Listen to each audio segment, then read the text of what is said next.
What made you realize your girlfriend isn't the one for you? We'd been together for 3 years when I realized she wasn't the one. It didn't happen all at once. It was slow, like a string fraying at the ends until the whole thing unraveled, and I was left holding pieces that didn't fit together anymore. Her name was Mariah. We met in college. She sat in front of me in a general psych class, always late, always carrying iced coffee with too much cream. I thought she was loud at first, too much energy, always interrupting the professor with half-formed thoughts. But she smiled at everyone, and when she talked to me for the first time, it felt like sunlight breaking through. The beginning was fast and warm. We texted until 2 a.m., watched bad movies on her dorm floor, ate pizza at odd hours. She told me things no one else knew.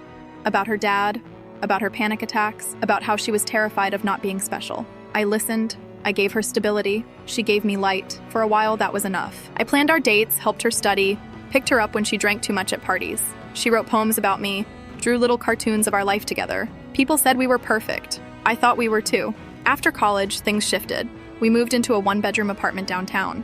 I worked at an insurance firm. She bounced between jobs, retail, freelance art, a brief stint teaching drawing classes. I paid most of the bills. She said she needed time to figure herself out. I believed her. Then things started to feel lopsided. She forgot birthdays. She spent rent money on weekend trips with friends.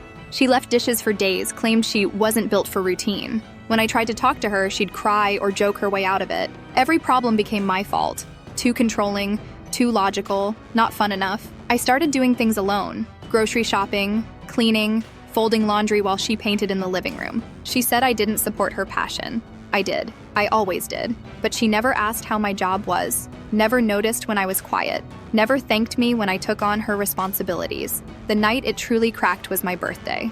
I came home from work expecting maybe dinner, a card, something small. Instead, I found an empty apartment. No note, no text. She came back past midnight, drunk, laughing. Said she lost track of time at a bar with friends. I told her she forgot my birthday. She shrugged, said birthdays weren't a big deal. I slept on the couch. After that, I stopped trying to fix it. I watched from a distance as she lived like I was just part of the furniture. Always there, always reliable. I realized she didn't really see me anymore. Maybe she never truly did. Maybe I was just a steady hand when she needed one. I ended it on a Tuesday. I didn't yell. I didn't cry. I told her I couldn't do it anymore. That love shouldn't feel like a job you're failing at. She stared at me like I was speaking another language. Said she thought I'd never leave. That hit me harder than anything. Now I live alone in a smaller place. It's quiet. I do my own dishes. I sleep in the middle of the bed.